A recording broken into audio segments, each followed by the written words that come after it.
TV channel anchor સહિત પત્રકારો પર અભદ્ર પોસ્ટ કરનાર ઈસમે આખરે માફી માંગી લીધી છે।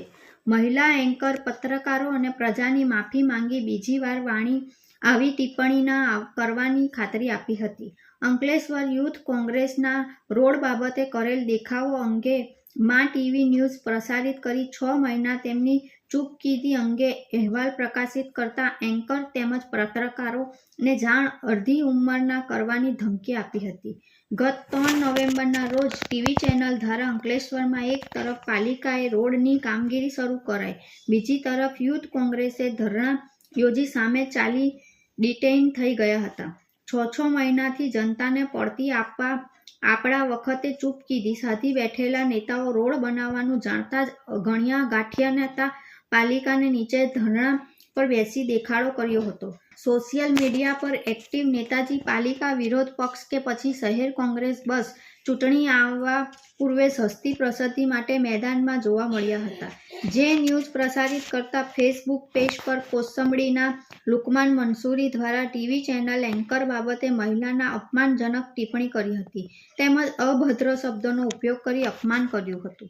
જે બાદ બીજી પોસ્ટમાં ભરૂચ જિલ્લાના પત્રકારોને પણ ગર્ભિત ધમકી આપી અડધી ઉંમરના થઈ જશો તેવી પોસ્ટ મૂકી હતી।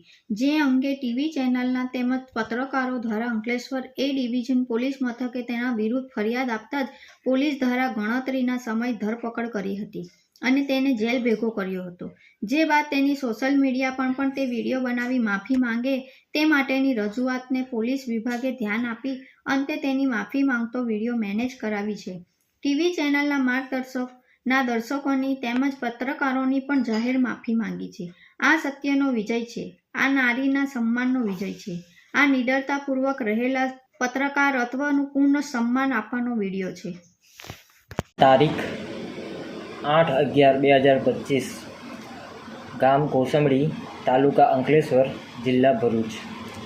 મેં 2/11/2025ના રોજ ફેસબુક ઉપર માં ટીવી દ્વારા મૂકવામાં આવેલા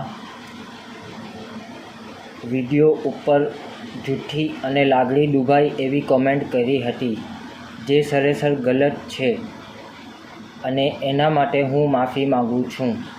માં ટીવીના એન્કર અને જેની પર લાગણી દુભાઈ હોય એના પાસે અને જાહેર જનતા પાસે હું માફી માગું છું અને પછી બીજી વાર ભવિષ્યમાં આવી કમેન્ટ નહીં કરું એની હું બાહેધરી આપું છું।